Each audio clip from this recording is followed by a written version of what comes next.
What's up, guys? Welcome. Happy Friday. So, bloody good Friday actually. Pretty good. We're going to be servicing the Lexus. So she has been running sweet for a long time, but we've got some error codes on the box. So we're going to service the box, change the solenoids in the box because that is one of the error codes that is coming up on our scan tool.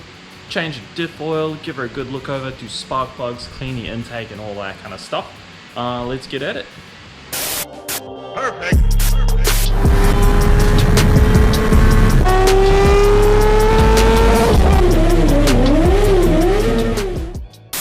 Things that we need to do, prioritize. First thing is we need to change these shift solenoids. Over time, they go, well, they die. This car has 340,000 kilometers on the clock on the gearbox. And the only thing that is really done to it is serviced, oil and filter. That's it. Oh, and a new oil pump gear because I destroyed that one when I put it against the engine when I installed the new fresh engine to it. So keep that to ourselves. And that's it. So she's pretty rough. She's had a hard life. Well, not a hard life, but a long life. So these guys are going bad now. I believe it is this solenoid here. The code that I have is Solenoid E, which is our shift lockup solenoid, is failing and you can feel it. It doesn't affect driving the vehicle on a daily basis. It is a little bit juddery. Smooth shifts are non-existent unless it's cold. And downshifting, pedal shifting down gears, we don't get that engine braking that we should. It's not locking up changing gears, especially third gear. It shunts when you go from fourth to third. It shunts into third. Second gear, it just drops all RPM back to idle. Even if you're mobbing along doing, say, like 90k, 80k's an hour, and you try and grab third, no, it doesn't do it. No engine braking. You're all foot brake for that. So that's not ideal. This should solve that problem, and we're going to get a whole lot more clean fluid in it. So when I first got the code, I looked it up and they said, check your fluids first. So I knew the fluid in it had been in there a bit when we put a whole 4 liters in, drained out, drove around the block, filled it, drained out, drove around the block, filled it. 4 liters of fresh fluid. It helped a tiny bit, but it's just not doing the business. So ordered these solenoids here and we're going to swap them in. That is our priority for this. Also got our engine oil. It's just basically due for a service, a change. I never changed the plugs on this motor when I put it in. So unfortunately, I now have to do that. A bit of a mission. We're also going to clean the intake manifold. So these cars do suffer from the fact that they are direct injected. They don't have fuel spraying on the valves and you get a lot of buildup of crap essentially on the back of the valves. And we're going to clean that out, clean the manifold. Because the manifold needs to come off essentially to do these plugs anyway, so may as well get in there and do it while we're at it. That's done. Diff, don't know the history, 300,000 plus on the clock, probably hasn't been serviced as much as it should have been, so we're gonna just dump it out, clean it, put some new diff fluid in there as well. Diff works pretty bloody good. You can see here, the old garage test. Both sides. So diff works, but new fluid, always nice. Well, this is why you check your things before you do your things. Probably should check it at the store actually. Not the right fluid. So this is trans gas, semi-synthetic, great for gearboxes. Not diffs, mate. Transaxles, transfer cases, and manual gearboxes. Almost like they write it on there. Anyway, I get the receipt for once, so I'll return that in the morning, get the diff oil, but thankfully I didn't drain the diff. I did check it to make sure first. Now, trans is drained, that little pile down there, all the 10mm bolts bar 2, there's 2 bolts holding the pan on at the moment.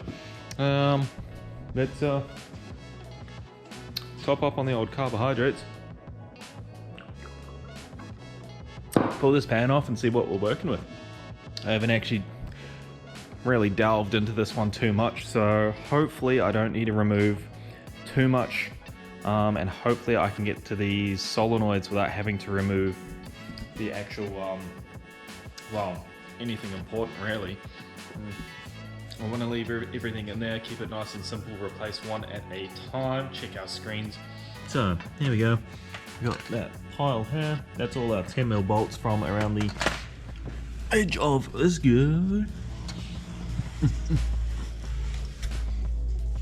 Breaks me up that I buy all these things to make my life easier and I don't even use them. The creepers and all that stuff.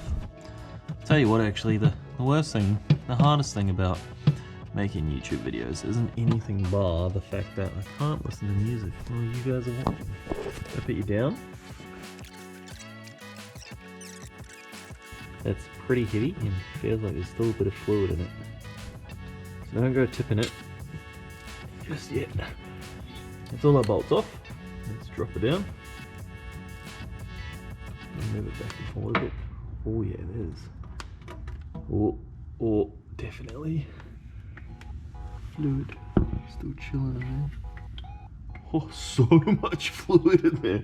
Holy crap. Alright. Alright. There we go. If you can see in there. Yeah, look at that. You can see that. I can see it on the screen, so you must be able to see it. So much fluid still up there. I'm going to drop that filter again. Last time I changed the filter, a whole lot of fluid came out. It is very red. It is actually looking pretty nice. It was only a couple of weeks ago that I swapped the box, so looking good still. That's good. Not all burnt up, burnt clutches and stuff. And we can see our solenoids chill banging, just hanging out in here. Looks pretty readily accessible. I don't have to remove the valve body, which is the big mechatronics contraption that does all my gear shifting and, oh well, if you're watching this, probably your gear shifting too. Nope. Eating crackers with trans fluid. Bloody delicious, mate. Good for you. Immune system and such, all that kind of nonsense. So we have a 8mm socket. This is our 8mm. Left hand side, right hand side. I got two. These little guys here. I don't know how they. Oh, these ones are loose. I'm hoping that. Oh, yeah, they're both loose. What about these ones? Oh, they seem to be. Oh, this one's loose. I'm presuming they're meant to be like that. Here's open. Crackers in my teeth. Yeah, we're gonna work out how to get these little plugs out without damaging stuff. I'm gonna say it's probably a pick. That's gonna be my best bet.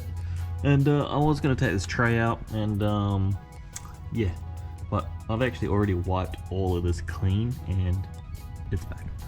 And the reason I have the tray, and I'm really pedantic about this part, is I'll keep what's in there and I'll pour it in the tray, and I'll pour everything that comes out of this filter, which is actually quite a lot. It comes out and it sits in here. There's a whole lot that will sit with the filter in. And on the side of this particular tray, there's a measurement of liters, and I want to know how much to put back in initially. I'll roughly put that same amount back in initially, take it for a drive, and then we're going to get it to a specific temp. I think it's like 54 degrees and 58 degrees, so something like that. I have to look it up. And then, yeah, well, we've got to fill it accurately, and then I like to go a little bit over that as well, because I abuse the shit out of this thing pretty much every day. Actually, I just kind of floor it everywhere. So we want a little bit more fluid, there's a little bit more capacity, there's a little more heat dissipation and all of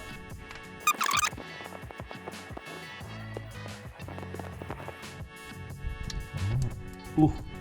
Oh, nearly lost that guy. Okay, so that's gonna be a pain in the dick to do this under the car. This little spicy dude just came out. That's what this little bobbly thing here is. Give it. Oh, he caught that one. Okay, so we got 2 pins. I'll hold these guys in. Oh, and more fluid. Give me that tray back. Off. And that was perfect timing. The SD card was full. Those 2 pins came out. They obviously lock in and hold these guys in. You can see the locking points and slots they slide into. And old, new. And that's all we're going to do. We're going to simply come along. The old ones, things like this, you can't really tell how bad they are by just looking at it. I mean, they look very similar to the new, but the thing is, it's electronic and internal wear that you need to worry about. Terminal connection, just general failure. It's windings in the solenoid itself, and these little filter guys here, they get clogged and hold a lot of crap too. But yeah, all we need to do now is match them for, you know, like for like. So this one looks very similar. Well, it is similar, it's exactly the same actually. And yeah, we eat some crackers with some trans fluid on my fingers. Always good. Good for you. Boost that immune system. I'm just gonna do that for a lot. Not gonna really film it. So it looks like these ones have little pins, you can see. This one here is most likely gonna have a pin as well. And the others are a 10mm bolt. So pretty straightforward. Pull one out, put one in, good to go. Oh, nearly forgot these guys too. So these are the magnets that sit in the, I'm not going to touch them because, well, I can't actually now, I've already eaten. These are the little magnets that sit in that sump. These guys are pretty grubby. That's all metallic carbon build-up from, that's pretty much my gearbox, that's my clutches. Not too bad actually. Not too sure how many Ks this gearbox had that got swapped in, but not too bad. We'll clean those off because when you get like an excess amount on there, and gearbox fluid. When you get like an excessive amount on there, it doesn't attract as firmly, like as strongly as it should. And obviously it just stays in the oil and that floats around, and that's not ideal. Now, let's see again here. We got this guy again that we're looking at. There's nothing online that I can find that dictates which way to turn this guy. So what we want to do essentially is reduce the travel of this guy, I think. So I'm just going to turn it to the left, turn it to the right, see what it feels like, and judge from that.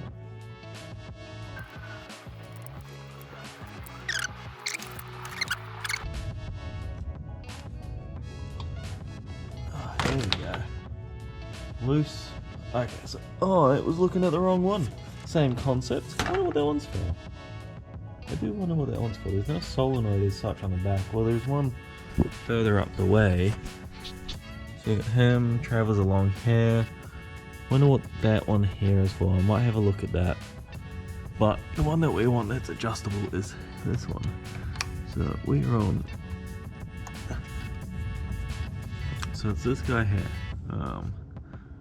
You can see it's got the slot, screwdriver fits in it, and it's got 3 slots. We got 1, 2, and 3. It was on the softest one. It actually is. So over here, that's soft. So that's stiff. Apparently that's where it's meant to be. It's meant to be set in the middle there. And the further we push it in that way, the harder it is going to be for that spring to move. There's going to be less travel for it. So if we again go to the right, the righty-tighty, it's just got this little finger thing here, and that's full to the right. So that's basically our modification done. Man, I can see with this light going on, I can see all the crap on the lens of this thing, but not the end of the world. And that's our mod done. Let's see how that turns out, eh? Hopefully we get some firmer shifts. Yeah, so next day we're back, Saturday morning. A little piece of wire. Our trans is full. 3.5 litres I put in, 3 litres came out. So we're gonna wing it, see how much drips out. We need to get the car started, up to temp, drive it, bring it back when it's up to temp is the fastest way, but I'm just gonna sit it here, let it idle and come up to temp, simply because I got some stuff to clean up in the meantime, so that's all gravy.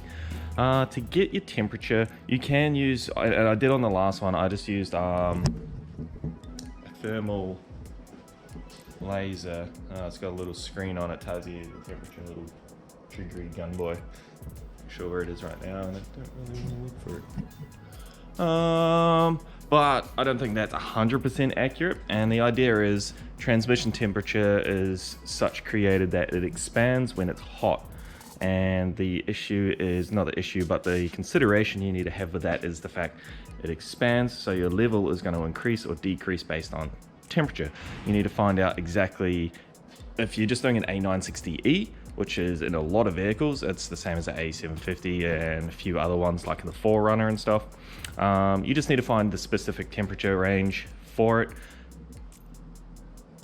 and use like a OED tool or something. That's probably the most accurate way. Or we're going to do the DTC, I believe it's called. We're going to find an OBD port under here on the IS250, is just under here. Chuck this between pins 5 and 13 or 5 and 14. I'll chuck that in a little thing down the bottom just so that's accurate. And then we go from park with the car running, park, drive, neutral, drive, neutral, drive, neutral, or something similar to that effect anyway. And it'll come up on the dash and all of that. I'll see if I can find a link and chuck it in. I'm not 100% sure on this part, as you can probably tell. But as always, I'm gonna wing it, see how we go, see what we get. And then essentially what happens is, I believe on the IS series, the old Lexus, the park range on the dash, the little gear indicator, when you move it from neutral to reverse and all of that, so you know where you are, which you probably shouldn't need, will flash slowly when it is under temperature. It will stay solid when it is at the ideal temperature to remove that overfill or overflow bung in the bottom of the transmission pan. And it will blink quickly if it is over temperature. So if it's over, you need to let it cool down. If it's under, you need to let it come up to temperature. So we'll try that out, see how we go. Wing it. Diagnostics mode. Foot on the brake. Banger into drive. Neutral. Drive. Neutral. Drive. Neutral. Drive. Neutral. Drive. Neutral. The D light will stay on for 2 seconds and then it turns off. Wet. Shut your whole mouth. When the trans comes up to the correct temperature, that D light will come back on. And that's when we need to drop that plug, right?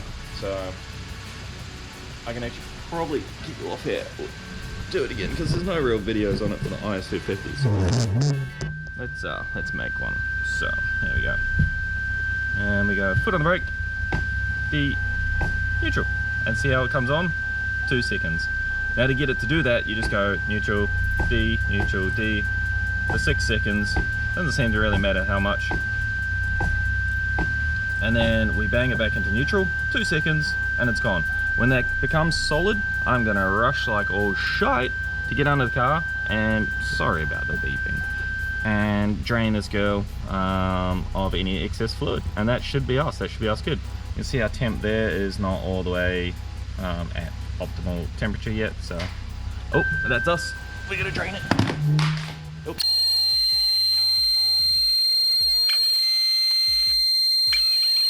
Man, that was a mission. A bit sketchy, isn't it? So the car's not even up to temperature yet, but it came up solid on the dash that we were at temp, and obviously I just dropped everything. Let's see if my phone's broken now, actually. We good.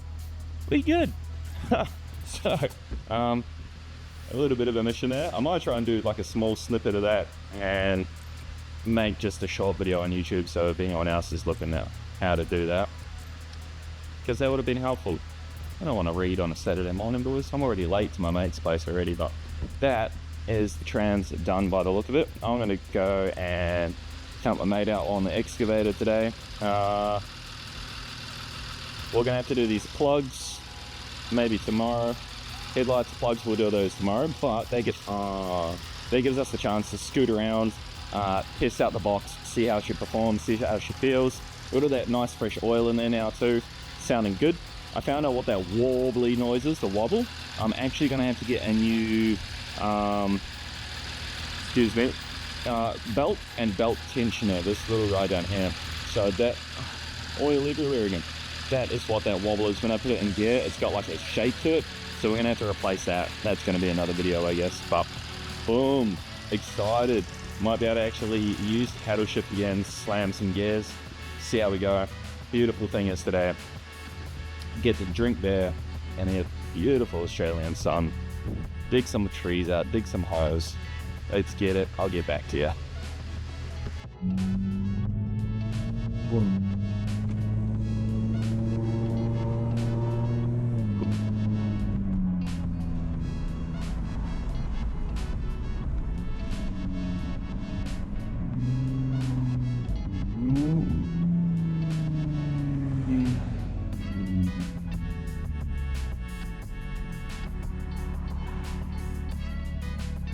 Oh, buddy.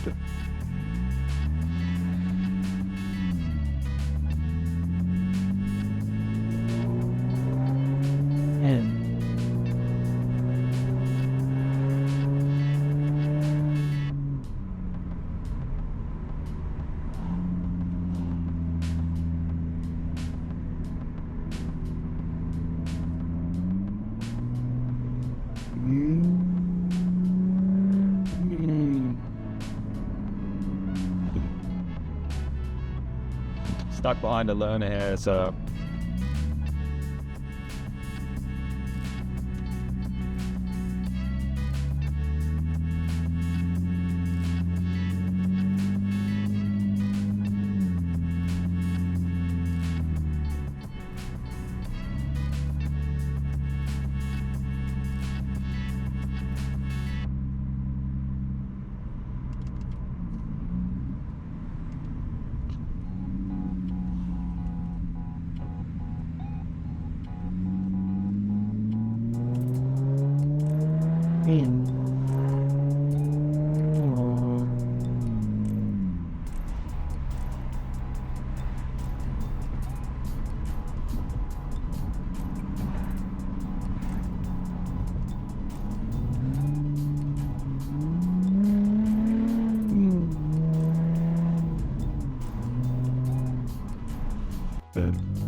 Alright, so that's trans done. She works beautifully. I'll make sure I don't crash into anyone. If not, it probably would actually make for a good thumbnail, but not ideal, not ideal. So yeah, that's the trans done. Feels good. I would definitely suggest a DIY for that. I presume a shop would charge a absolute fortune for it. And this guy's looking at me like, what are you doing driving in front of me when he's not actually indicating to go into the car park? Yeah, I would imagine that would cost an absolute freaking fortune at a shop, and it's not really that bad, not that hard. Basic tools, some Torx bits, really not too much to it. Making sure the fluid's done, but I think I've done all the hard bit for you. Working out how to actually top that trans up, get it to the right temperature and stuff. Took quite some time online to find the adequate information, and then it really was just kind of like a trial and error, hit and miss, but it's worked out good. So yeah, you just got to bring that trans up to temp and you'll be sweet. So yeah, thanks for watching. Like, comment, subscribe, all that fun stuff. Go do some skids and whatnot with your brand fresh new gearbox.